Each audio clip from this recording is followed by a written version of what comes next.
noite, capivares, capivaras e capivaros. Estamos de volta com o Cap Remoto, estamos de volta com o epicentro do terremoto. Hoje mais que especial, com esse ser gigantesco no RPG, esse cara maravilhoso, trazendo um cenário magnífico, Mestre Boi. Mestre Boi, bem-vindo. Se apresenta pra galera, fica à vontade, a casa é sua, aqui é bate-papo de mesinha de bar. Gente, em primeiro lugar, é uma honra estar aqui. Eu acho que esse é um lugar que a gente se sente em casa, né? Me perdoa um pouco a tosse, que eu tô com uma tosse alérgica, né? Mas eu sou o Mestre Boi, também conhecido aí pela Dungeon Geek. Continua que me deu tosse, sei lá por quê, peraí. Não, fica tranquilo. A tosse alérgica, nessa época, com essa mudança de tempo maluca, é comum e acontece. E acontece exatamente no momento que você não pode, né? Naquela hora você começa. Seja bem-vindo, galerinha do chat, galera maravilhosa que tá junto com a gente aí.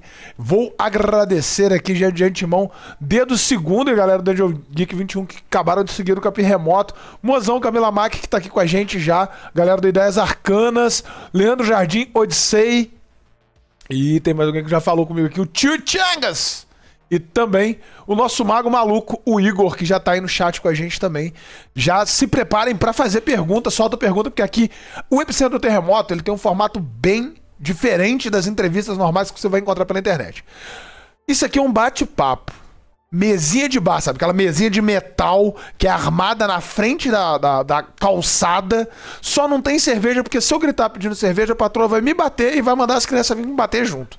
Então, o esquema é esse, é livre pra gente falar do que a gente gosta, falar de RPG. E hoje a gente vai falar de Psicomaquia, esse cenário, cara, que vai explodir a mente de vocês de possibilidades.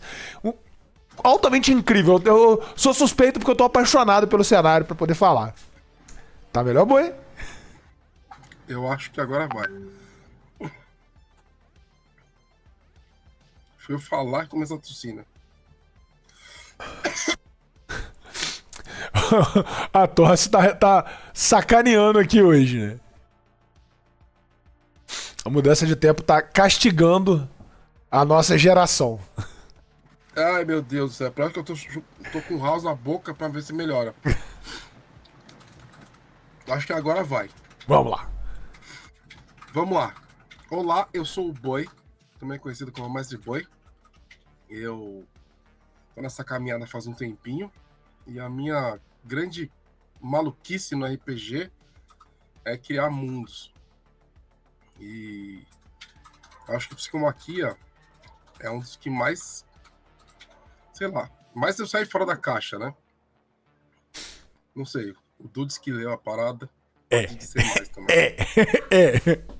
É bem fora da curva. É uma parada muito diferente. Um cenário de campanha que vai explodir a sua criatividade. Porque ele te dá liberdade pra criar, pra desenvolver, pra mudar o que tá ali e pra surpreender os seus jogadores de uma maneira que não esperam, né? Melhorou aí? Oi? Melhorou. Deu uma travada no seu áudio, eu não escutei. Ah, tá. Não, eu tava falando só do quanto que é uma explosão de ideias Psicomaquia e as inúmeras possibilidades pra surpreender os seus jogadores com o cenário. Mas vamos falar um pouquinho da ideia de Psicomaquia, vamos falar como surgiu o conceito de Psicomaquia, como que surgiu essa ideia, o que é Psicomaquia, né? Cara, eu tive a inspiração, né? Vendo algumas imagens na internet e trazendo um tema que eu gosto muito, né? Tirando o terror, que é algo que eu acho que tudo que eu escrevo tem um pouco de dark fantasy, né? Até mesmo as coisas que são na fantasia moderna, mas eu gosto muito de anjos e demônios, de entidades, né? Eu costumo estudar muito sobre isso. E aí, eu imaginei um lugar onde essas entidades, elas seriam diferentes, né? Então eu distorço os conceitos clássicos de anjos e demônios e transformo isso luta aí entre o caos e a ordem, tentando sair daquele maniqueísmo clássico. Então, não existe o bem contra o mal, existe o caos contra a ordem, né? E o que isso quer dizer? Quer dizer que você vai ter, dentro do cenário, nós temos anjos do caos e anjos da ordem lutando entre si, né?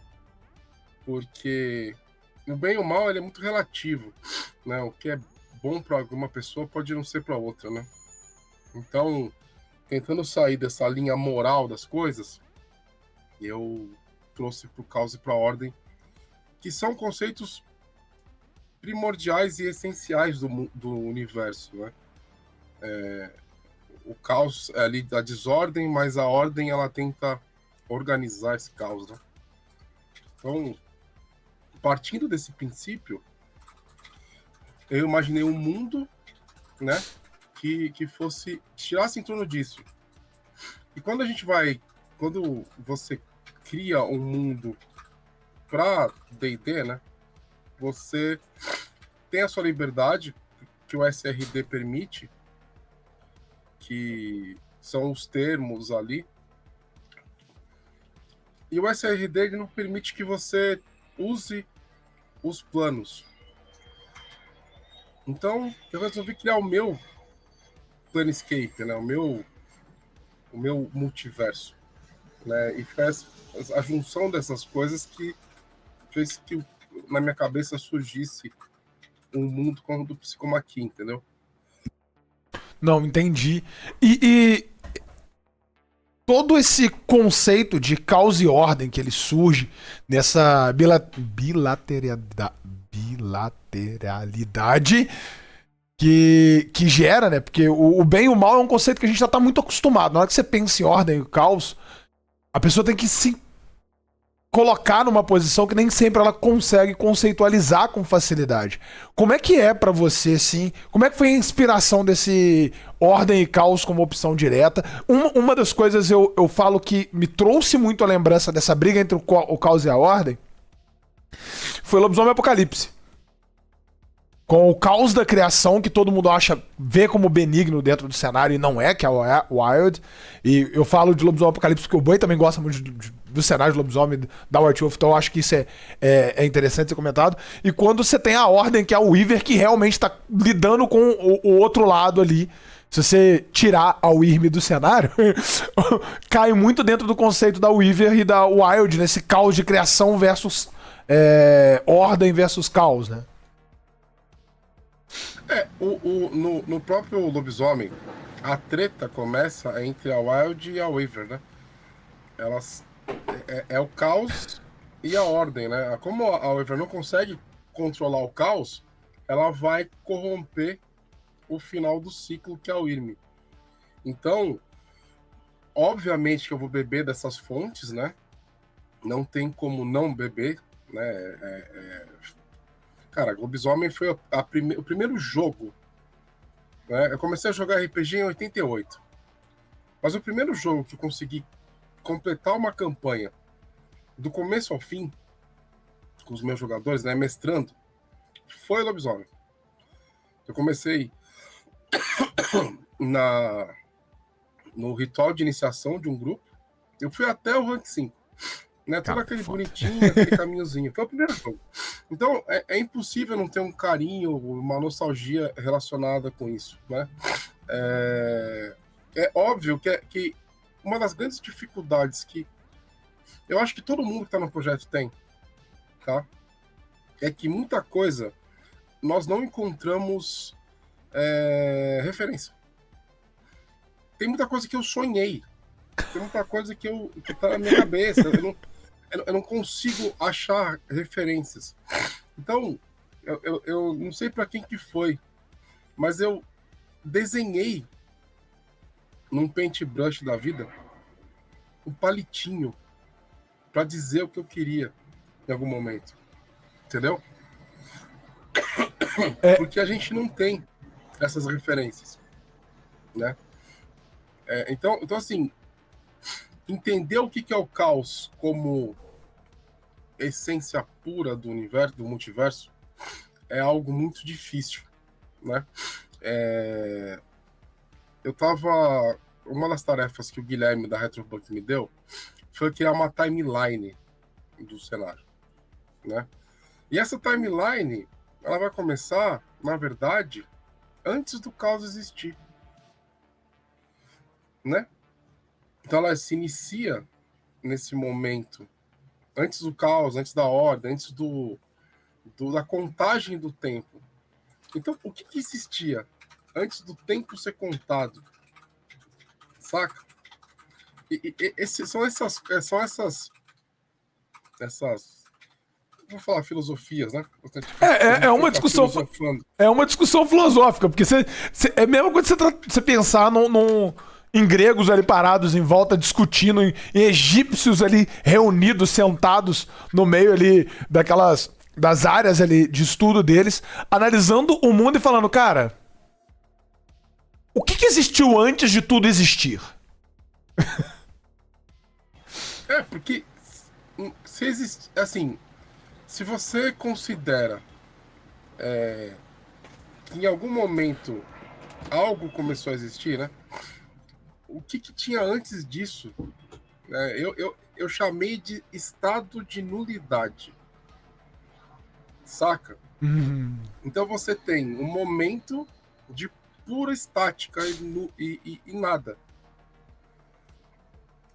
Então, assim, existem coisas muito conceituais na criação do Psicomaquia que acho que são dificuldades que nós encontramos, né, no desenvolvimento do cenário, e até coisas que as pessoas me perguntam.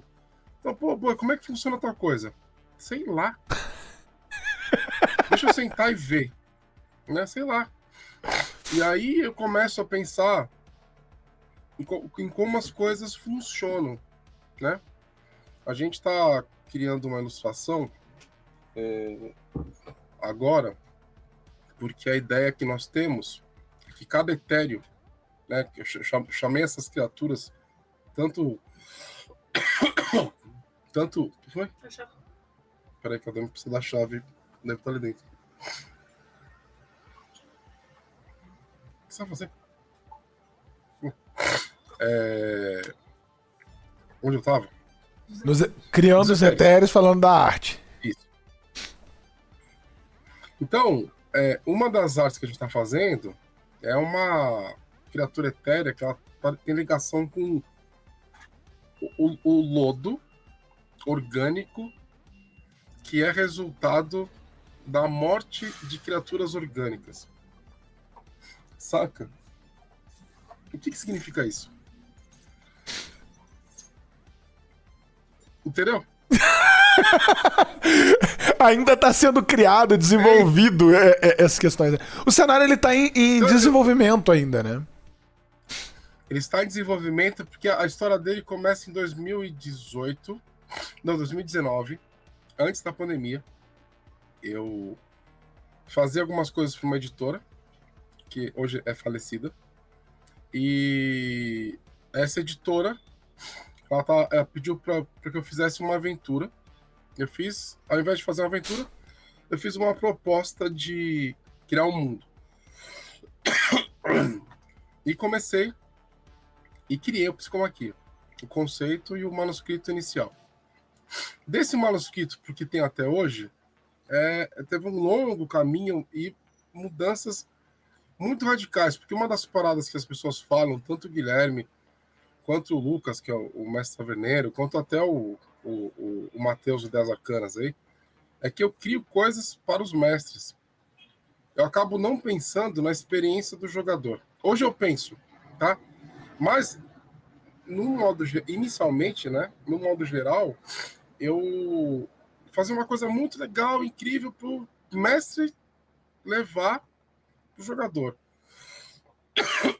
Que era aquele lance dos cenários de AD&D.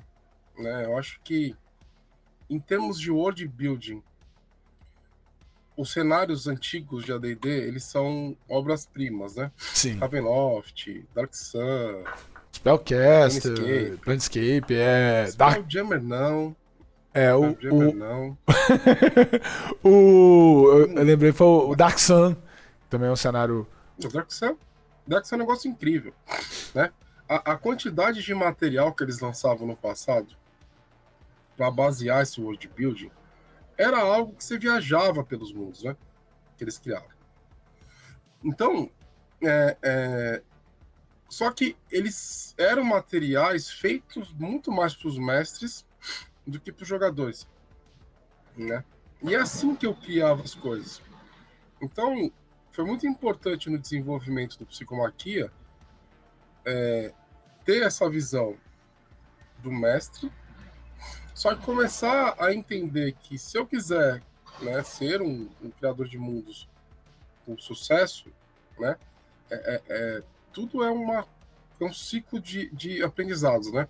Eu preciso entender os dois lados da moeda, né? Que é agora o que a gente vê em um monte de RPGs modernos, né? Uhum. Então, O RPG moderno, ele traz muito essa... ele traz conteúdo no livro ali central, né?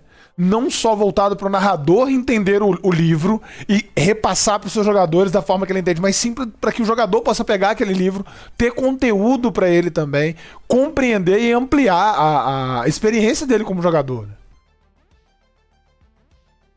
Exatamente.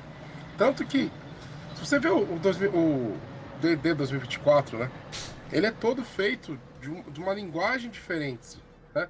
Se você pegar o 2014, a linguagem era: nós somos o D&D, nós somos incríveis, esse é o melhor jogo do mundo. Esse era o discurso do 2014, do D&D 5e. Uhum. Hoje, o livro mudou completamente a comunicação e é uma coisa, tem uma narrativa muito mais humilde do vamos trabalhar juntos o jogo, entendeu? Então essa mudança, esse caminho que eu estou trilhando é muito recompensador, né, no final. Eu acho que esse caminho que aconteceu, como você citou, ele, do D&D 5 pro D&D 24, ele é uma mudança que está acontecendo no meio inteiro, no mercado do RPG inteiro. Porque o jogador de RPG, ele evoluiu. Nós que somos jogadores mais antigos, eu comecei em 98 também, um pouco depois do Boi ali, um pouquinho tempo depois, e eu vi muito isso acontecer. Desde os livros que a gente acompanhava na época, lia, que tinha uma linguagem num formato, até o próprio jogador. Que o jogador que começa a jogar, ou o jogador mais antigo, ele tem uma diferença muito grande da experiência, do que ele busca dentro da experiência. E hoje você vê muito mais o jogador que ele tem o que lá no início dos anos 2000 fazia você se tornar o mestre do grupo, que era o cara que queria ler, conhecer o mundo pra vivenciar aquele mundo. E aí, normalmente, alguém ia lá e ia te empurrar o livro do mestre e falar pra você narrar o jogo. Falar, ó, já que você gosta tanto de história, vai narrar. Mas não, hoje tem jogadores que realmente querem isso. Querem vivenciar a história, conhecer o mundo de campanha. E ele quer fazer isso em parceria com o narrador. Ele não quer narrar a história. Ele quer vivenciar aquilo na visão, na visão dos dois juntos, sabe? E era uma coisa que, no início, quando eu comecei, por exemplo, eu não conheço quase ninguém que fazia isso. Porque você mudou a relação, né? Hoje a gente não deixa... Hoje não existe mais só a responsabilidade na mão do mestre. Você divide isso com ele, né? Uhum. Então, todo mundo precisa entender isso, né? Você falou um pouquinho de timeline do Psicomaquia.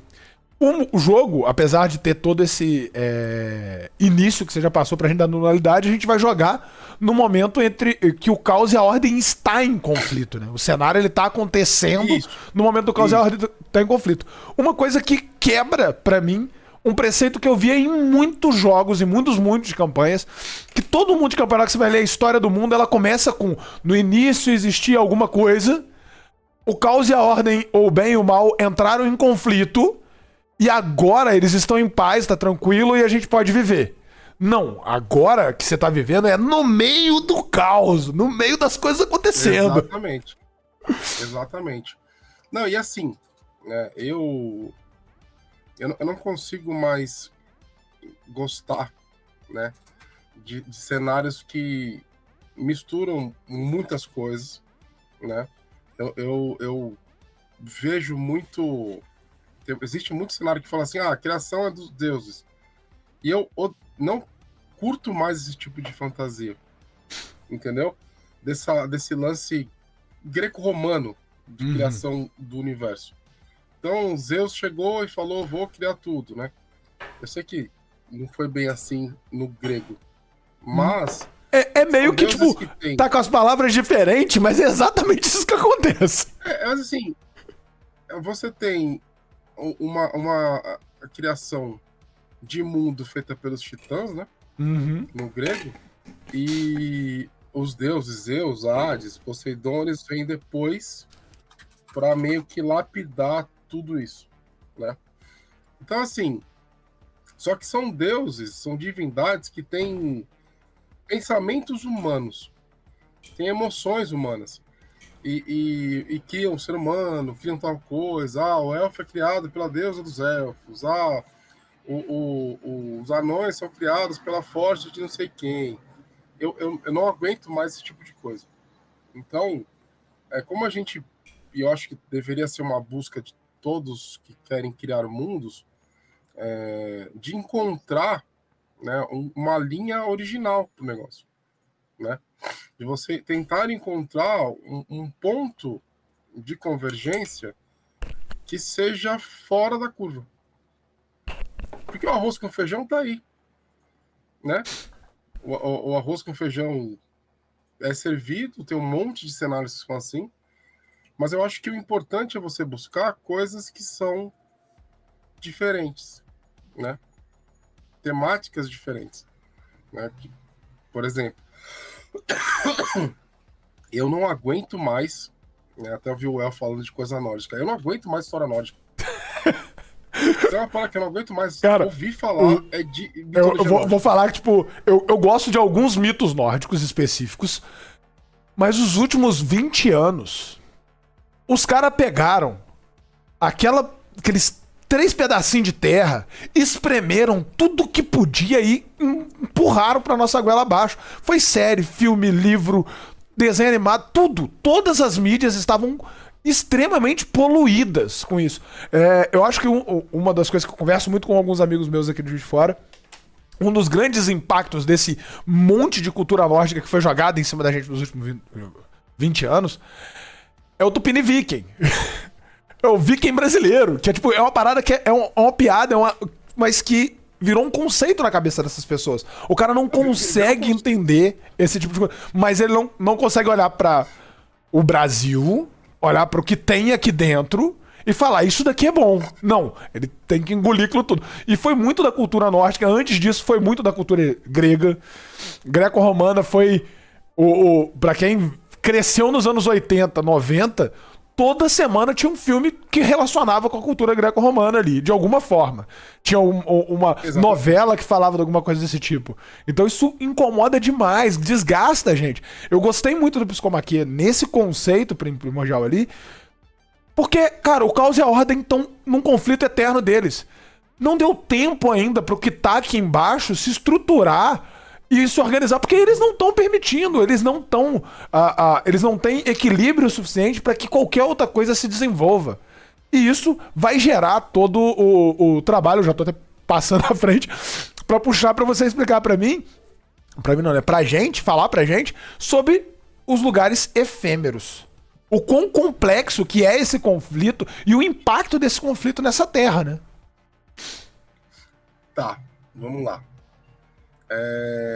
Toda essa treta entre caos e ordem, né, acontece na maior parte num lugar que eu chamo de plano invisível, né? No plano invisível é onde as forças do caos e da ordem, né? De um lado,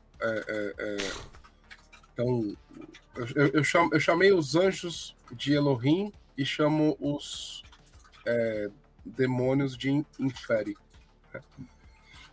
Elohim é como os hebreus chamavam os anjos, né, essas criaturas angelicais, e Inferi é como os romanos chamavam as criaturas do submundo.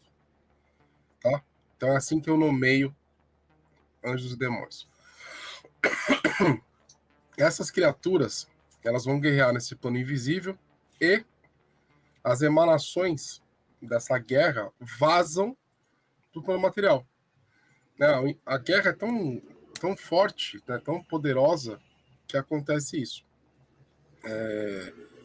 Tanto que em Númi, que é o mundo do Psicomaquia, não tem sol, não tem lua, não tem estrela, não tem nada. Na verdade, o que existe nos céus de Númi são qualquer tipo de luz, flash, qualquer fenômeno que acontece no céu está relacionado com essa guerra. Então, uma estrela cadente, um flash no céu, é quando um Elohim, um Inférito morreu, né? Eles morrem e dessa energia que despende vaza para o plano material e a pessoa vê uma estrela no céu. Mas na verdade não é uma estrela, é, né, uma coisa fugaz, que é a morte de alguém. Então essa energia vaza desse conflito e a maior parte do mundo de Númi é afetado por isso, né? E essas são as regiões efêmeras, que são regiões, né? Isso é uma coisa que eu sempre quis fugir, tá?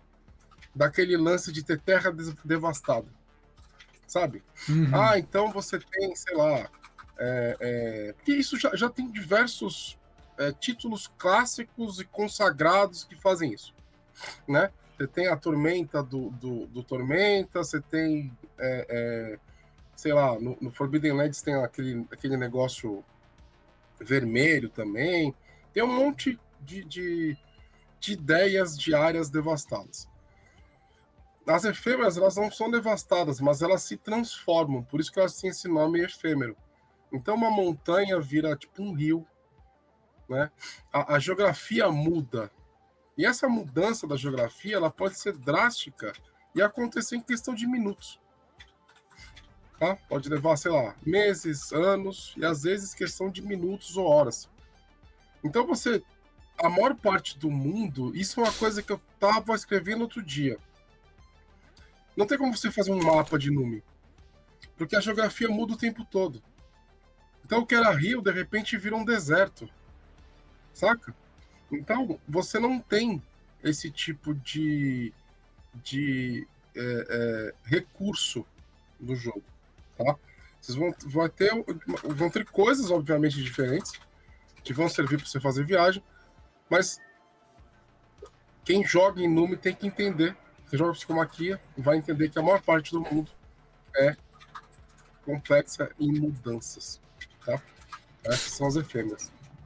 Uma parada legal desse universo efêmero, né? Já puxando um pouco das raças exclusivas do Psicomaquia, né?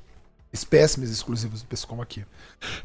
É que, como o céu não tem estrela e o plano muda a qualquer momento, que pode ser um dia, um ano ou um segundo, a navegação entre os espaços populados é extremamente complicado. Eu gostei da ideia que você traz com o... Deixa eu voltar aqui, cadê? Página 2. Com as espécimes novas dos efêmeros, que tem que ter alguém pra guiar esse povo. Exatamente. A ideia... Porque eu imaginei assim, beleza, existem essas áreas, mas quem vive nessas áreas? Então eu pensei num povo que consegue se adaptar, né, que é o povo das efêmeras ou efêmeros, e eles conseguem se adaptar para conseguir viver nesses lugares. Então é uma espécie que consegue criar guelras, é uma espécie que consegue mudar a forma da pele, do corpo, né, e consegue se adaptar e sobreviver nesses lugares. E são eles que vão conectar as áreas mais estáveis do mundo, né? Uma coisa que eu gostei, tipo, falando mecanicamente como narrador, como um jogador de D&D de tempos, foi que as mecânicas por trás dos efêmeros são muito boas. Essa mecânica específica de trocar um traço ali diário, você mudar isso daí, ele cria uma dinâmica de jogo muito bacana. Desde o jogador estrategista, porque ele vai poder trabalhar ali essa mudança de traço para ter uma efetividade maior no seu personagem. É isso aí, combeiro. Você vai poder mexer nos seus combos de uma forma diferenciada por dia. E também para quem é do storytelling, quem gosta de trabalhar o conceito, a história do personagem, que ele pode ir trabalhando a mudança corporal para fazer a mudança psicológica, para transformar aquele personagem no final. Cara, uma parada que eu odeio escutar, e muita gente fala, é assim: ah, D&D, quando você joga D&D, você não faz diferença você fazer RP. Entendeu? Eu escuto muito isso. E na verdade, se você joga um RPG, qualquer um deles, né? E você não faz um RPzinho, tem alguma coisa errada. Né? Não é culpa do D&D, talvez seja culpa da mesa, né? Mas não é do D&D, sabe? Existe, claro que o 2014 e o D&D 5e tem falhas em comunicar como é que funciona o jogo, né? Mas cabe todo tipo de jogo dentro daquilo. Então, uma coisa que eu sinto muita falta é de ter conteúdo de cenário que seja linkado com o jogo. Então você cria uma espécie, a espécie não tem nada a ver com a parada, entendeu? Não tem nada a ver com o cenário. E é uma das primeiras coisas que eu faço. Pô, essa espécie encaixa? Não, foda-se, tirei. Entendeu? É a primeira coisa que eu faço. No cenário dos eu não tem gnomo, não tem halfling, porque não encaixou. Não tem porquê, não precisa. Não. Cara, na real não vai fazer diferença, não vai fazer falta. Não precisa ter. Exato. Exatamente. Não é porque... você quer jogar como você faz questão? As regras existem, é só você colocar na sua mesa. Mas a proposta do jogo é que elas não existem no cenário. Elas podem ser viajantes que chegam de fora, mas no cenário em si original não tem. Saca? Então, isso é uma coisa muito bizarra, porque é uma balança que mudou no RPG, né? Você tem... Antes você tinha... Parece aqueles velhos que fica falando que antigamente era melhor, né? Mas em termos de construção de mundo, né? Pelo menos em relação ao D&D, aos mundos de fantasia, você tinha um cuidado muito maior em você apresentar as peculiaridades do cenário antigamente do que hoje. Hoje tudo pode, foda-se. Isso é a verdade. Pode não dá pra você ter, tipo, sei lá, você não pode tirar tal coisa, você não pode tirar outra coisa. Por quê? Sabe? Quem que te impõe? Quem que tá limitando a sua criatividade, sabe? Exato. Eu sou você jogava com inseto, que era o Triquim. O Triquim é uma raça que nasceu no Dark Sun. Eu realmente não lembrava deles no Dark Sun, mas faz todo sentido o Triquim ser de lá. Não, e era uma espécie large, né? Que não entrava em todos os lugares e é carnívora. Você precisava comer coisas vivas. E a carne de elfo era uma carne que tinha gosto de vinho pra eles.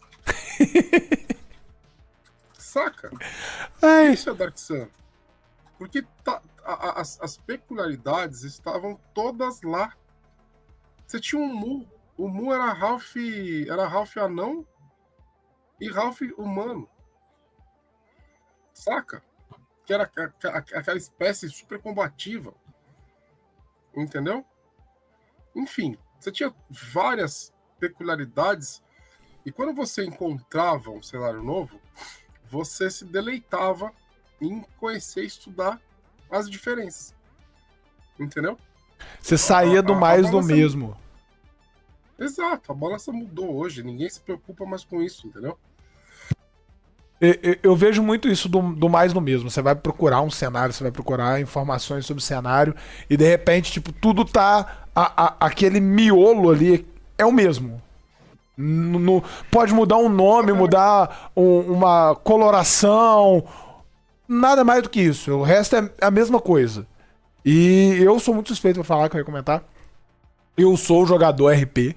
Eu jogo RP em todos os cenários que eu joguei na minha vida. Eu gosto de personagens com RP. Jogo D&D com RP pra caramba. E eu sinto falta de ter mecânicas pra isso. De ter traços que lidam com isso. De você ter enredo das espécimes, das localidades, pra que o RP aconteça.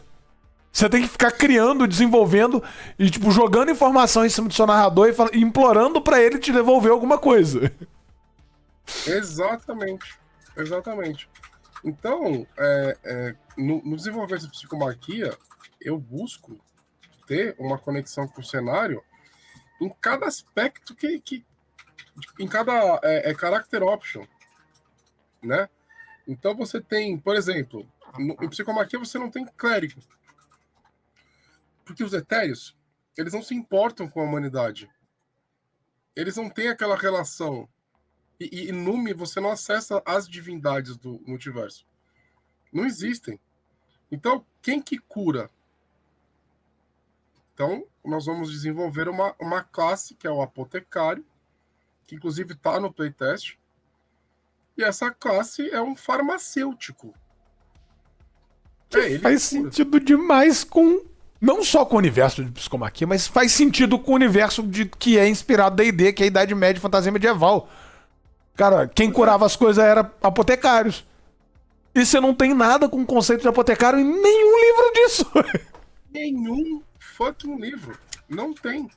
Né? Outra coisa que a gente tá fazendo, né? Você tem um mundo, como você não tem contato com as divindades, você tem um mundo, né? Em Númi você morre e fica preso. Seu espírito fica preso. Se seu espírito ficar preso, então por que a gente não coloca uma classe que lida com isso? Porque, obviamente, vão se formar sociedades e crenças ligadas com esses espíritos das pessoas que morreram. Então, outra classe que nós estamos desenvolvendo é o animista. E o animista é uma classe que vai se vincular com essas entidades, vai servir de intermediário entre o mundo físico e o mundo espiritual e vai ter seu papel na sociedade. Cara, saca? Eu gostei muito dessa ideia.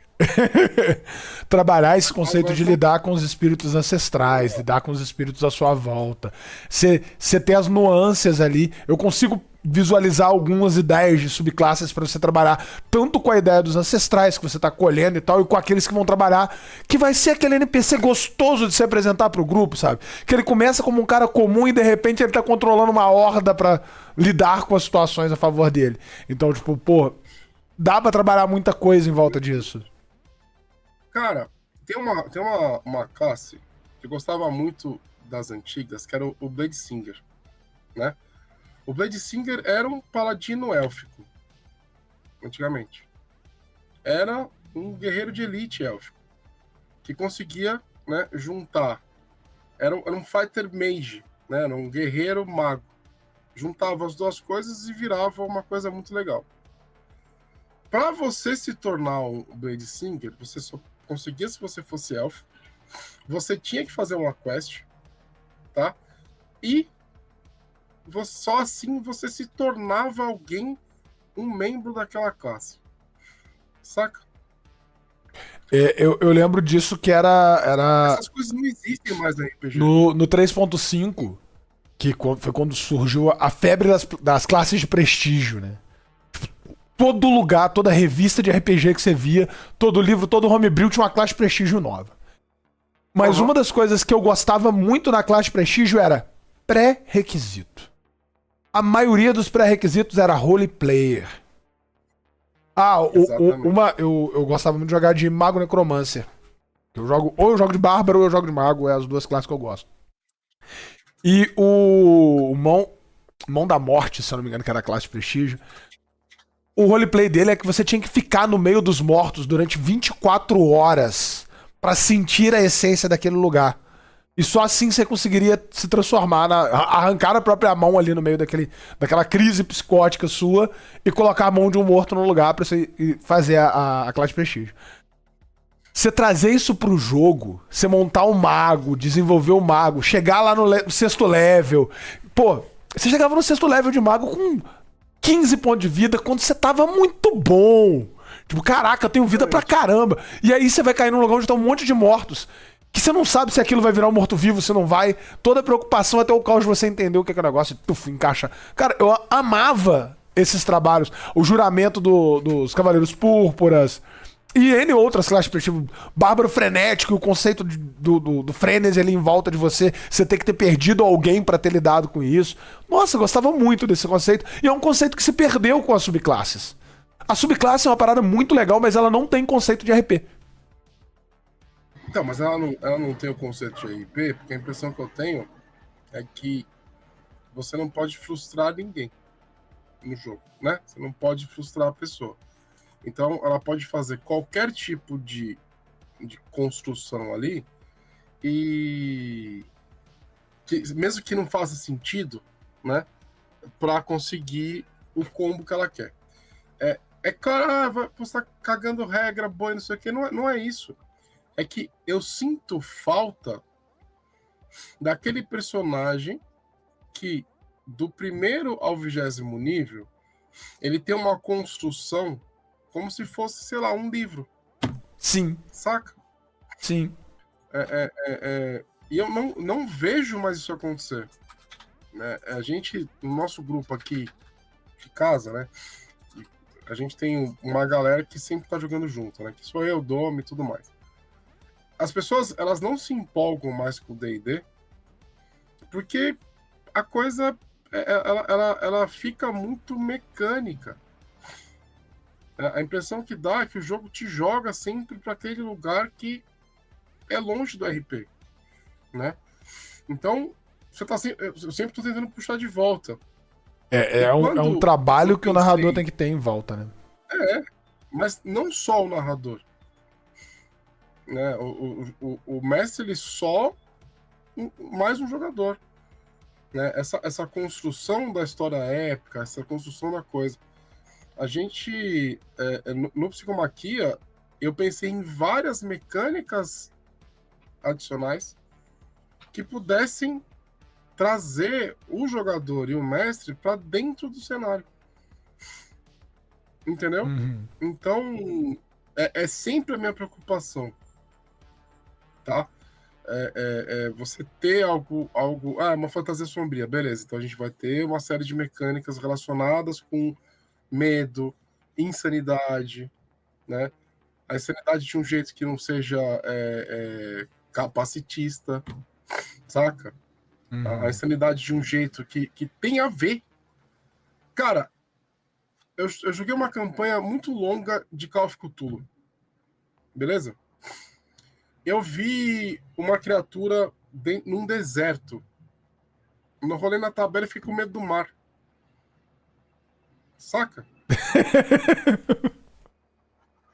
Porque eu tô no deserto. A criatura é uma criatura do deserto.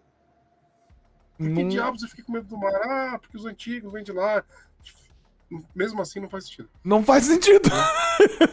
Zero sentido, né? Não faz o menor sentido. Você tem que conseguir trabalhar pra trazer isso. Eu vejo que ainda conseguimos trabalhar um pouco de RP com o D&D. Eu tenho uma das minhas mesas comissionadas.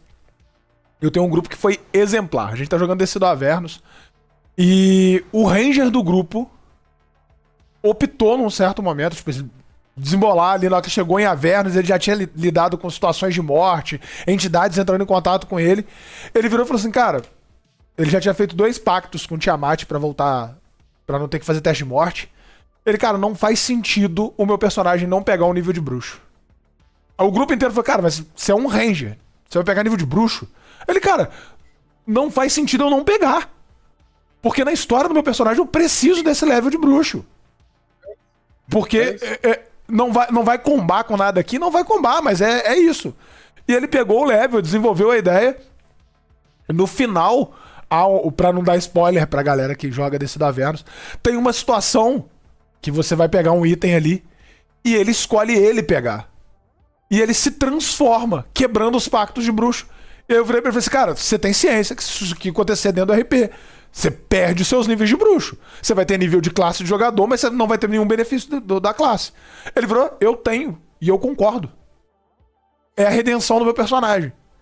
E foi todo um desenrolar de RP que, tipo assim, não é comum. O jogador padrão que a gente vê pela internet, rodando pelos grupos, conversando pelos grupos, ele vai falar, não tem como isso acontecer, porque isso vai alterar minha mecânica. Meu combo não vai funcionar do jeito que eu queria. Mas o cara, tipo, ele pensa no RP. E eu conheço também alguns jogadores que são otimizadores de ficha, como eles gostam de chamar esses amigos meus, que os caras prezam RP pra caramba. Mas pra você otimizar a ficha e prezar RP, você vai ter que fazer muito malabarismo. O sistema não foi feito pra você ter essas duas coisas em conjunto.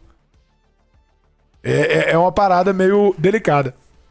Voltando pro Psicomaquia, a gente tem mais 2 espécimes, que eu queria falar das espécimes no nosso bate-papo. A gente tem mais 2 espécimes únicas, né? E, tipo, única, quando eu falo única, é que você vai conseguir encontrar uma coisa ou outra que pode ter sido referência, mas do jeito que tá montado ali não existe. Eu não vi nada parecido, não vi conceito em algum lugar. Outro que eu gostei demais são os Esquecidos. Cara, quanto RP que tem nisso. O conto inicial que tem ali já é emocionante e não acontece nada demais. Um detalhe, a frase do Esquecido com a pessoa que tá chegando, peraí, como assim você lembra de mim? Eu jamais vou esquecer de você. Falei, caralho, eu tô arrepiado aqui de ler o negócio. Ai, que bom que você gostou. Cara, a inspiração dessa espécie foi um negócio muito doido, porque assim, eu leio muito sobre coisas sobrenaturais, né? E muitas dessas coisas eu acho que são muito, muito doidas. Sei lá, relatos de Sete Além, entendeu? Eu passo, sei lá, eu passo a maior parte do meu tempo lendo, vendo referência, coisa de terror, e assim, eu vivo isso. E tem um lance que fala que existem... às vezes você tá aqui, olhando para um canto, e aí na sua visão periférica tem uma criatura feita de sombra, tá ligado? Uhum. Essa lenda, essa história dessas entidades de sombra no canto dos olhos, me inspiraram em fazer o Esquecido, né? Porque eu imaginei, e se isso no canto dos olhos for uma pessoa que ninguém lembra? Saca? Como é que a gente transporta isso, né? Então, para explicar também isso, eu preciso falar algo que é muito importante no cenário, que é a busca do jogador, né? Qual que é a busca do jogador? Eu ia puxar isso na hora que eu fosse falar dos pilares de Psicomaquia, pra gente que já ia ser no caminho. Sim. É que não dá para explicar o Esquecido, né? Exatamente. Porque a busca do jogador no cenário é despertar a própria alma, né? Esse é o caminho do herói. É você viver num mundo extremamente opressor, onde existem entidades que não se importam com você, sobreviver, despertar a própria alma e se transformar em algo até mais poderoso do que um etéreo. Esse caminho é um caminho que é o caminho do jogador. Depois a gente fala mais sobre as mecânicas relacionadas com isso.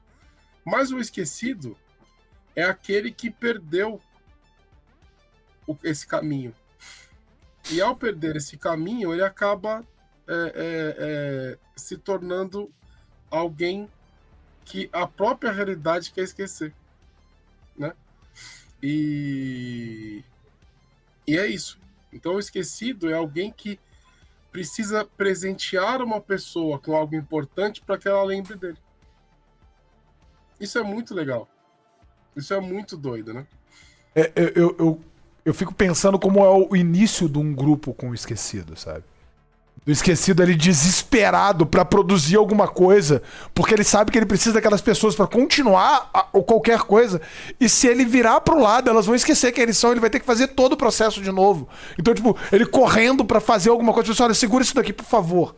Eu vou te explicar com o tempo. E vai pro próximo. E todo o RP em cima disso, sabe? É isso, entendeu?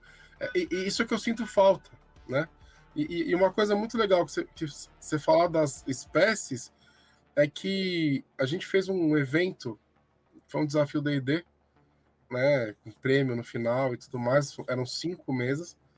E uma das coisas que a galera mais curtiu foram as espécies do cenário.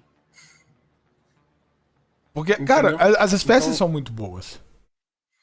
Ela te dá vontade de jogar com elas, não é porque, mecânica aqui, o númerozinho. Os números são bons. São bons. Mas o que te faz querer jogar é você querer vivenciar aquela história. Ser parte daquilo. Isso eu gostei. É ser parte do mundo em si.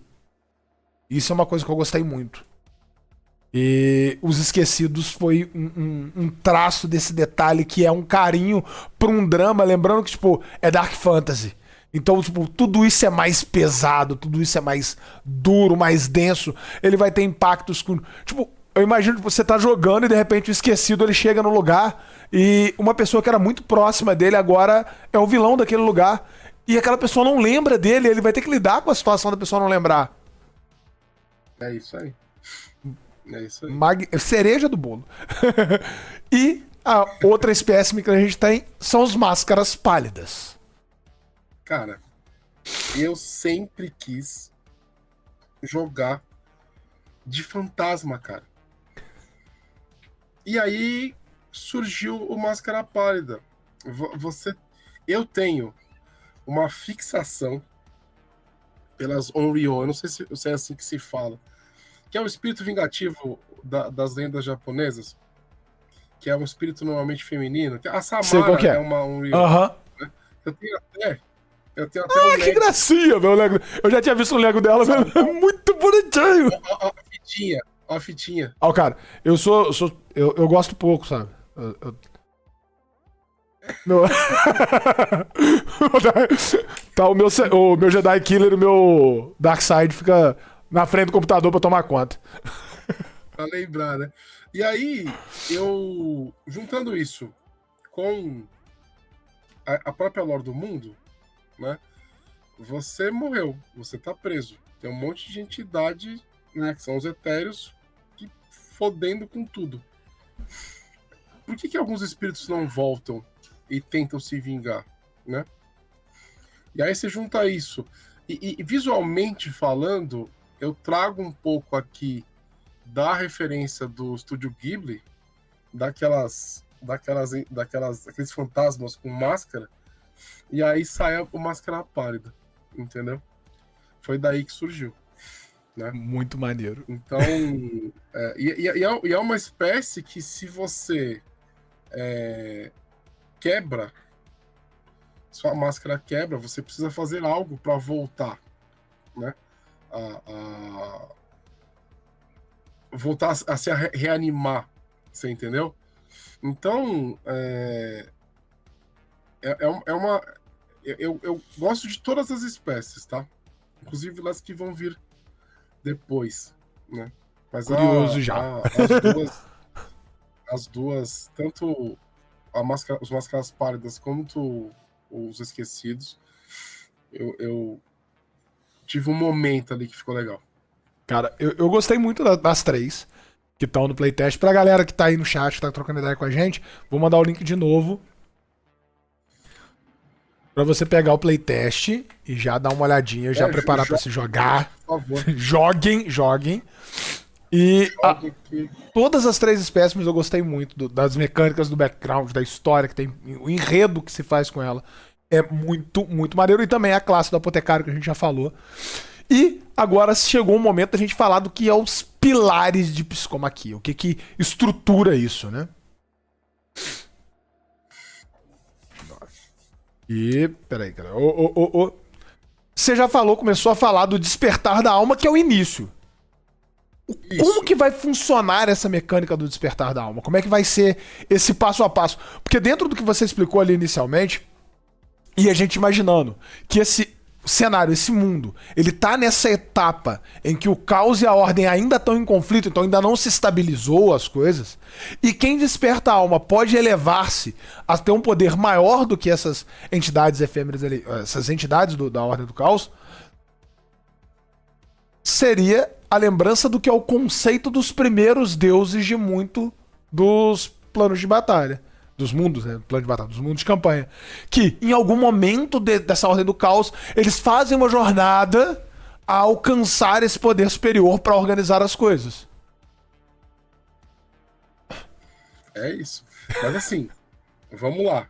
Né? Vamos lá. Como é que você desperta a sua alma? Tudo no RPG é uma questão de experiência, né? Óbvio que vai ter RPG que não tem experiência, mas enfim. Porque eu não conheço todos, né? Mas é toda a questão do seu personagem interagindo com o mundo, certo? Eu mecanizei isso, transformei isso num sistema, tá? Que quando o personagem interage com algum elemento do jogo que venha especificamente dos etéreos, que eu chamo de elemento antigo, essa interação vai gerar conhecimento. É esse conhecimento que pode ser do caos, da ordem ou da neutralidade que fará com que a sua alma comece a trilhar o caminho do despertar. É uma mecânica que vai acontecer a parte da sua classe, mas que você também vai acumular como um degrauzinho aí, né? Então, cada nível vai te conceder poderes. Então, é o despertar da alma como um caminho vertical e a balança do caos e da ordem como uma linha horizontal. Então, você pode despertar a sua alma indo para o caos ou indo para a ordem. Se você for para o caos ou para a ordem mais rápido do que a sua alma está fortalecida, você se torna uma criatura da ordem ou uma criatura do caos. Um minion dessas forças. Uhum. Então, o jogador ele vai precisar trilhar esse caminho de uma forma não consciente, mas ele precisa entender, né, que ele pode se desequilibrar, entendeu? Então, tem esse tipo de mecânica, ela existe no Souls-like, por exemplo. Uhum. Eu não lembro qual que era o jogo, se é Bloodborne, que você vai coletando... Eu jogo Bloodborne. Eu lembro de algo parecido, porque eu não joguei muito Souls-like, mas Bloodborne eu joguei. Então eu lembro de alguma coisa desse tipo. Você adquire, você captura, né? Você pega conhecimento no cenário. Então imagina que é a mesma coisa. O que pode ser um elemento antigo? Pode ser um lugar, um item mágico, uma criatura, pode ser uma magia, entendeu? Por exemplo, é tudo que os etéreos tocaram. Então, você pode chegar numa clareira onde, sei lá, um Elohim morreu. Ao você interagir com aquilo, e esse elemento antigo vai ter uma ficha dizendo, você adquire tanto de conhecimento, tanto de não sei o quê, você vai absorvendo aquilo e crescendo a sua alma. É basicamente isso. Mas assim, vão existir perigos que vão devorar a sua alma, por exemplo. Esses monstros que vão devorar a sua alma, se você tiver você ficar zerado depois de ter iniciado, você se torna um esquecido. Entendeu? Então, é um caminho muito perigoso. Porque quanto mais a sua alma crescer, mais você vai chamar a atenção das entidades que guerreiam entre o caos e a ordem ali, entendeu? E é isso. Porque você começa a pender a balança que já está caótica para um lado. Então o outro lado vai olhar, mas peraí, como que essas coisas estão acontecendo? Aquela criaturinha que não é nada tá gerando força para esse outro lado. Exatamente. Quem que é esse verme que tá aqui, né? Brilhando mais do que os outros. Vamos resolver Então, isso aí. esse é o caminho do jogador, né? Que vai beber um pouco da fonte de Dark Sun, né? Dark Sun, quando você jogava de mago, ou Defiler, ou Preserver, todos os dragões de Dark Sun eram Defilers, né? Que é um mago que não se importa com a natureza. Então ele fazendo magia, quando ele chegava no 20º nível, ele podia se tornar um dragão. Caralho. Né? Então eu trago essa transformação pro jogo.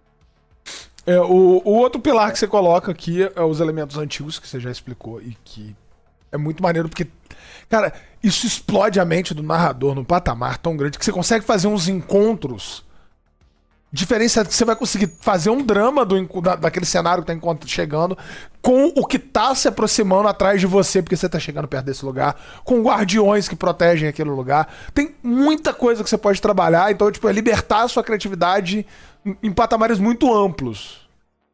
Máximo.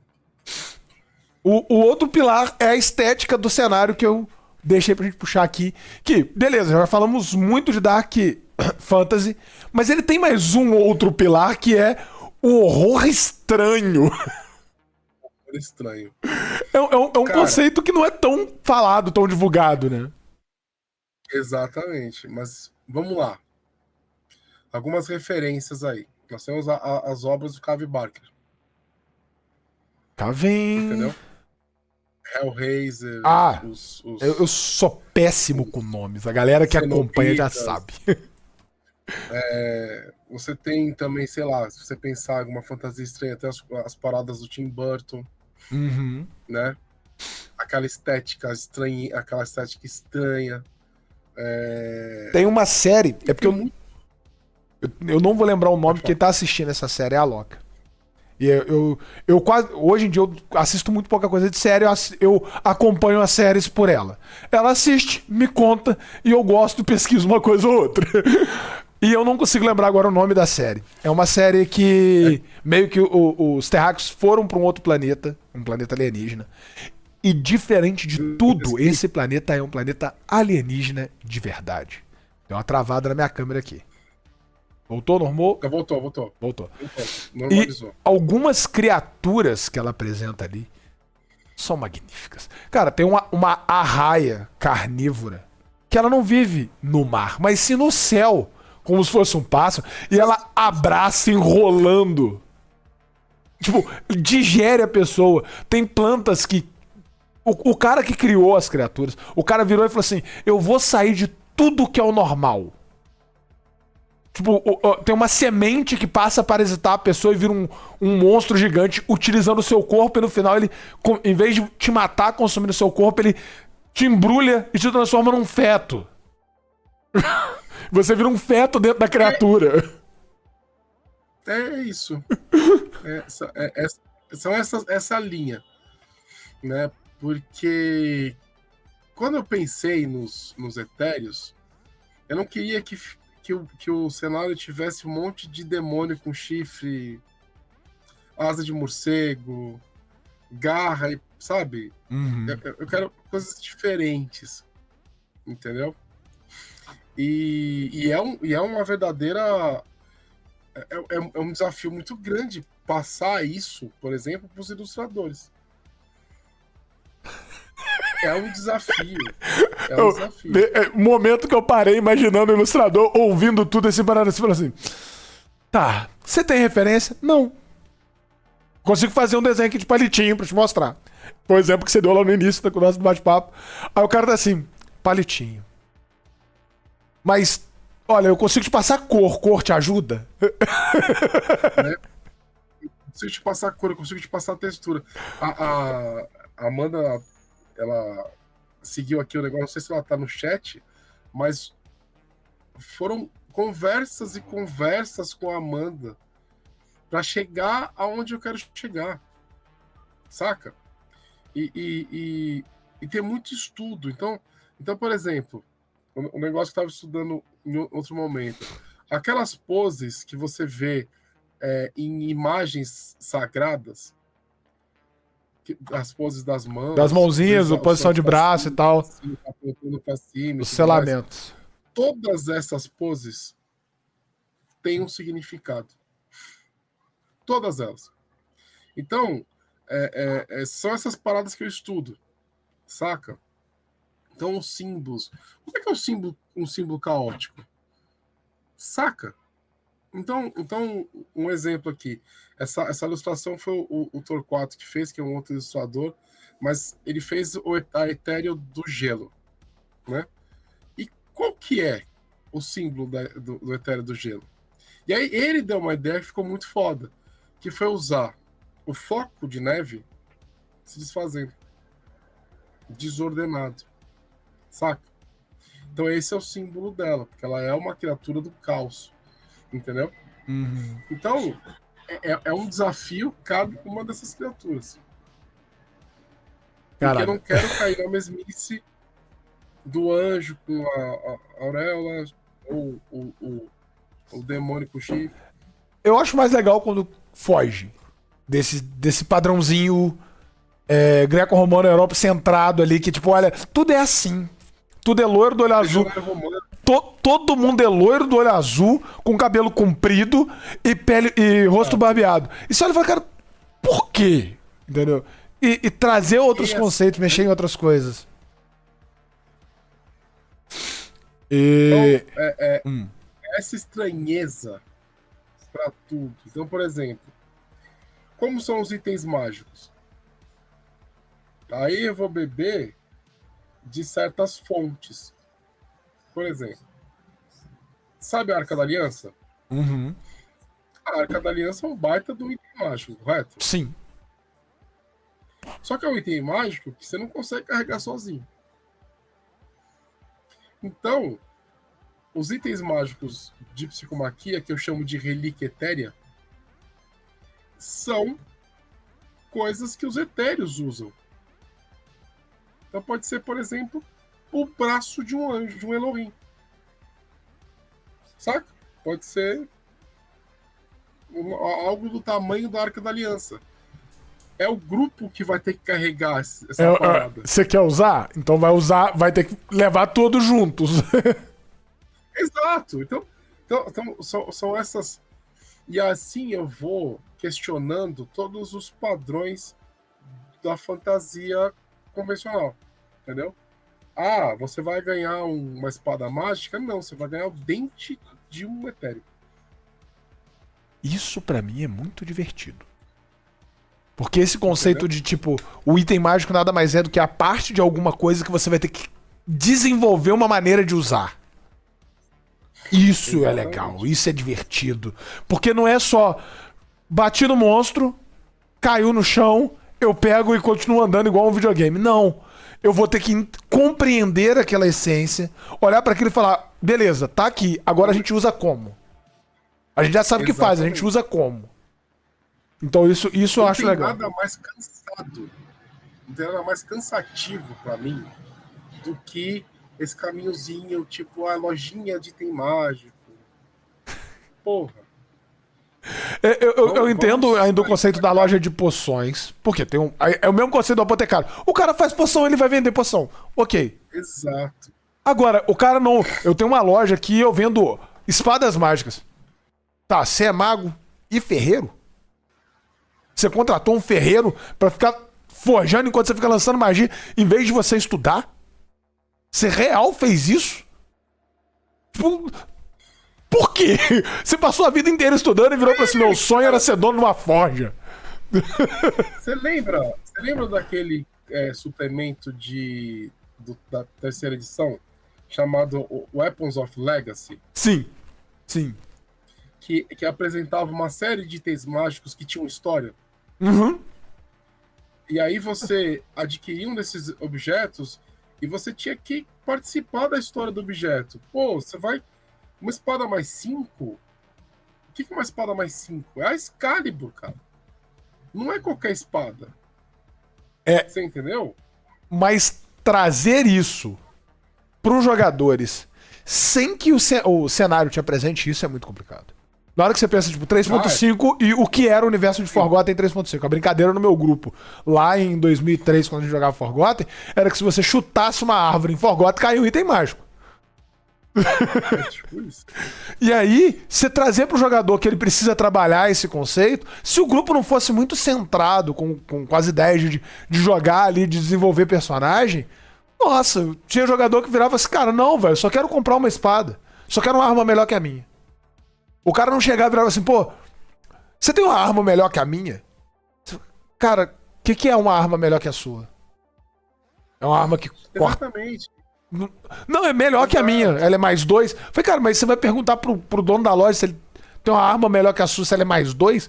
Vem escrito na lateral ali na etiqueta? Eu já vi jogo onde tinha essa etiqueta, tá? Já vi jogo, já vi mestre fazendo isso. Não. Pra mim. Narradores, por favor, não fazem isso. Do RP fazer um negócio desse, né? Não, deixo claro. Por favor, narradores, não façam isso. Posso falar uma parada muito doida? Que eu tava estudando outro dia.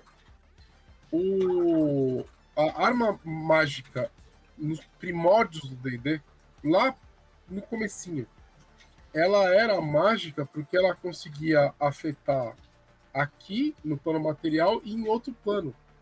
E era por isso que certas criaturas tomavam esse dano da arma mágica, só tomavam dano de arma mágica. Que ela tava. A dualidade da Pantera Deslocadora ali, que ela tá nos dois lugares ao mesmo tempo. Exatamente. Pô, isso é uma coisa muito legal.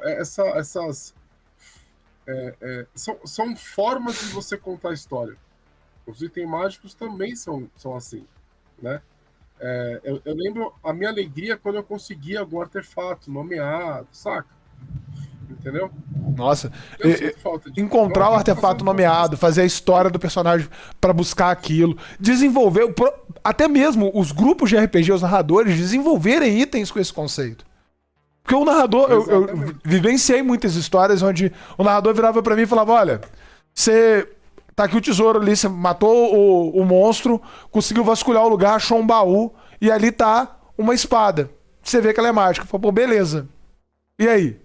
Identifica a arma, não, ela é isso aqui. Em compensação, eu tive outros narradores que o cara virava assim, você encontrou a arma. Ela tem um escrito élfico, tem runas mágicas ali e tal, na hora que você identifica, você encontra o nome dela, sei lá, Presa do Javali. Pô, Presa do Javali, ele faz um teste de história. E aí você lembra das histórias contadas sobre... E, cara, o enriquecimento daquela história era diferente. Você chegava com aquela espada no lugar, exibindo ela pra falar, eu sou o portador da Presa do Javali. Exatamente. Eu sou a pessoa que tirou a espada de dentro né? É o cara que a pessoa consegue levantar Mjolnir. Você entendeu? É isso. E essas coisas, elas só enriquecem o jogo de todo mundo. Uhum. Saca? Então, mas voltando a falar da estética, né? Então, eu trago essa estética na forma dos anjos, na forma dos Elohim, né, na forma dos Inferi. Então, você vai ter entidades que elas não têm partes do rosto, mas tem um buraco em lugares, né? Sair um pouco dessa questão das proporções, né, de um ser humano, de um humanoide, entendeu? E são essas coisas, né? Na aventura que tem no playtest, a galera no final encontra uma cabeça, que é um item mágico. E a cabeça de uma criatura, entendeu? Então, essa estática permeia tudo. Tá? É isso. Essa estética pra mim foi muito legal. Eu gostei muito desse conceito dos itens mágicos terem proporções diferentes, serem pedaços dos Elains e dos Inferno. E o outro conceito aqui, a gente já tá caminhando pro finalzinho, a gente já se estendeu um pouquinho, mas a gente precisa falar dos massivos, que é onde a parte física do rolê é a parte onde não tá o caos, você consegue viver, ir pra um lado pro outro, ter uma sociedade. Como é que vai funcionar esse massivo? O que é um massivo, né? O maciço né, que é o Maciço. maciço permanente, ele foi criado, é assim, quando o mundo de Númenor foi criado, ele era, eu chamo o mundo de balança do caos e da ordem, tá? No meu Planescape, você tem os pilares da criação. O mundo de Númenor é um deles, que é a balança do caos e da ordem. Então, quando nos primeiros momentos do mundo, você tem a neutralidade. E os primeiros etéreos que habitavam esse mundo, eles são os etéreos da neutralidade. Que eu me inspirei nos cenobitas do Clive Barker, só que, obviamente, mudando um monte de coisa, né? Eles não são... Eles são só inspirações. Essas criaturas, elas... Quando elas percebem que as forças do caos e da ordem, elas vão tentar a soberania da balança, né, do mundo, eles criam certas regiões que são criações artificiais deles. Tá? Então, você tem esses maciços que são meio que protegidos dos etéreos. Tá? Só que esses maciços são criados em lógicas estranhas. Então, você tem, por exemplo, um lugar que todas as árvores são iguais. Todos os animais têm a mesma cara. Os rios são retas. Tipo, os lagos são esferas perfeitas. Só que esses são os lugares onde, entre muitas aspas, civilizações conseguem prosperar. É óbvio que elas têm os perigos e tudo mais. Mas é nesses maciços que vão se formando essas civilizações mais... Não vou falar convencional, porque é tudo uma piração, né? Mas mais convencionais, entendeu? Só que esses etéreos da naturalidade, eles sumiram. Então, a integridade da proteção dos maciços, ela está se desfazendo. Entendeu? Esses locais, eles estão começando a degradar. E vão, em breve, né, esse é o momento do jogo. Em breve, talvez, eles não existam mais. E sejam tomados pelas forças das efêmeras. Então, os maciços, eles são oásis feitos pelos etéreos da neutralidade no meio de um mundo inteiro coberto de efêmeras. Entendeu? E aí, os povos que conseguem navegar entre as efêmeras, que é o povo das efêmeras, eles constroem caravanas que às vezes vão para um lugar e outro. Basicamente isso. Os maciços, no final, eles dão a possibilidade para os narradores criarem e desenvolverem a cena que eles quiserem, o momento que eles quiserem. Exato. Criar e desenvolver o que eles quiserem. O Psicomaqui, o livro básico, ele vai trazer alguns desses maciços, né? Exato. Exatamente. Nós vamos ter, são três ou quatro maciços, não sei quanto. Aí quem vai decidir é o Guilherme, tá? E, por exemplo, eu estou escrevendo um maciço que é inspirado no Attack on Titan. Uma versão, tipo, medieval daquilo, junto com toda a estranheza da minha loucura. E tem outro ponto também muito legal no Psicomaquia, porque eu sempre quis que o mestre e o jogador tivessem experiências diferentes cada vez que jogasse, né? Eu sempre quis isso. E uma das coisas que eu pensei, né, que tem no cenário é o seguinte: nós temos diversos etéreos, beleza? Esses etéreos, eles guerreiam no plano invisível. Só que de repente um deles se destaca. Esse etéreo que se destacou, ele vai, como os etéreos mais fortes, eles representam conceitos. Então você tem o etéreo da noite, você tem o etéreo do gelo, você tem o etéreo da fome. Quando esse etéreo ele se destaca, e ele se torna uma criatura triunfante, ele vai criar, as leis da física dessa criatura vão ser inseridas ou em uma região ou no mundo todo. Então, por exemplo, se a Etérea da noite triunfa, o mundo entra em um período de noite eterna enquanto ela estiver governando. Entendeu? Nós vamos fornecer um produto como se fosse um baralho de tarô com esses etéreos. Então o mestre, se ele quiser apimentar as coisas, ele pode tirar uma dessas cartas e falar assim, ó, agora tem essas leis da física aqui. Vão ter uma fichinha bonitinha. Então, isso vai dar uma gama gigantesca de possibilidades de jogo. Imagina, agora é Era do Gelo. Se virem. E um detalhe importante. Esse etéreo que triunfa, ele tem os seus dogmas. Então, por exemplo, nós fizemos uma etéreo que tem até ilustração, tem no playtest a ilustração, que é a Murmur. A Murmur é a etérea do silêncio. Se ela triunfa, são as regras dela. E qual que é o pecado dela? Você falar mais alto do que um sussurro. Se você fizer isso, você é atacado pelas hostes dela. Que é tipo meio que o lugar silencioso, sabe? Caralho! Que magnífico! Essa parte não tá no playtest ainda. Exato. Eu estou com essa surpresa toda porque não tá no playtest, não tá no material ali. Eu tô assim...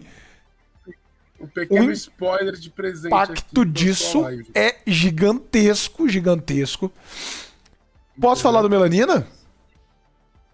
Claro. Então, Melanina RPG também tá nesse projeto, também tá indo pro Psicoma aqui. Estamos desenvolvendo o massivo. Tem aí algumas coisas ainda, um processo todo para ser ampliado, ainda não vamos falar muito, mas é para falar que tem a cara de África. Vai ser bem o conceito de África num todo, apesar que tipo, você trazer esse conceito de um continente, do tamanho que é o continente africano, que é uma parada absurda, é muito difícil. A gente tentou trazer inspirações de várias regiões, de vários povos, de várias ciências ali para lidar com um maciço, com esse conceito todo, para trazer a cara preta para dentro do Psicoma aqui, para você, jogador, que é preto, que é periférico, que quer vivenciar isso daí, ter essa experiência também dentro do Psicoma aqui. Então se prepara que tem Melanina RPG aí também. E... Exatamente. Cara, eu tenho uma coisa que eu sou apaixonado e que é uma piada pra muita gente. Eu gosto demais de um programa que é uma piada pro mundo, que é o Alienígenas do Passado. Cara... Alienígenas do Passado é um programa... Ó, deixa na cara, na tela. Alienígenas do Passado é um programa maravilhoso. Você só precisa tirar a parte do alienígena. É maravilhoso. Cara, eu queria que um dia você visse a cara da Domi falando sobre o Alienígenas do Passado. Vou passar horas. Eu odeio essas histórias de alienígena. Odeio essas histórias de alienígena. Só que é uma fonte de inspiração. Nossa, velho! Monstruosa. E, cara, é que, tipo assim, os caras apresentam a história num patamar muito grande. O estudo de história que os caras fazem pra conseguir deturpar tudo e colocar os alienígenas no meio do rolê é muito grande. Então é muito bom, velho. Ele te apresenta muitos lugares diferentes, conceitos diferentes, ambientes, histórias que normalmente não são contadas. Então eu bebo muito de Alienígenas do Passado na hora que você vai falar de África. Porque, tipo, cara, hoje tem todo um programa de estudo pra apresentar a história de África pro estudante, que não acontece como deveria acontecer, mas tem todo um programa. Então você consegue ter acesso. Hoje a tecnologia ampliou muito o espaço para você conseguir informações sobre outras regiões. Pô, TikTok hoje, você entra dentro dele, se você pesquisar, você consegue encontrar pessoas falando sobre regiões, pessoas falando sobre povos. Antigamente era muito difícil. Mas o que me apresentou muito de África foi Alienígenas do Passado, que traz muitas partes ali. E dali você, tipo, olha, o cara te apresentou uma região inteira pra falar que aquilo dali foi feito por alienígena. Só que você pega todo o que não é alienígena e pesquisa sobre aquilo e descobre um outro universo ali em volta. Exatamente. Então vai ter muito África, vai ter muito desses conceitos misturados ali, assim. Muito desses povos ali presentes pra trabalhar e trazer isso daí pra vocês. É um prazer gigantesco fazer parte desse projeto. É algo que eu tô me dedicando muito nos últimos dias, em meio às férias dos Gêmeos, que tá sendo loucura. Trabalhar e cuidar de criança é uma parada muito doida. Mas, poxa, velho, realmente... Psicomaquia é um projeto que eu me apaixonei, que nós nos apaixonamos.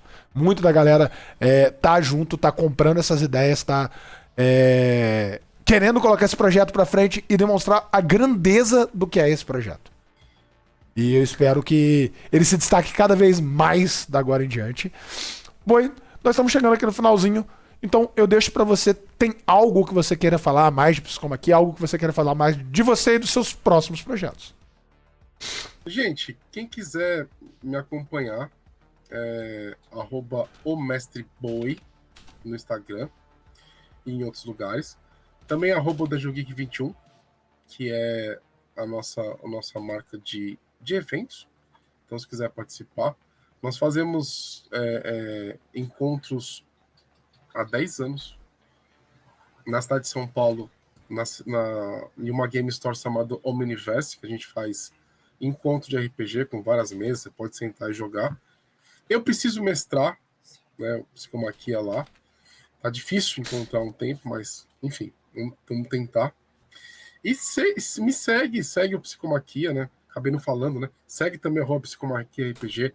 Baixa o playtest, porque só assim a gente consegue captar o feedback de todo mundo e saber o que a gente tem que melhorar, o que a gente não sabe.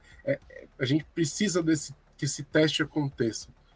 Em breve sai esse playtest, acho que em fevereiro sai um novo playtest com outras coisas. Então é importante a galera acompanhar e fazer parte disso, né? Porque um projeto de cenário, né? Um cenário de campanha, ele não é nada sem a galera que joga, né?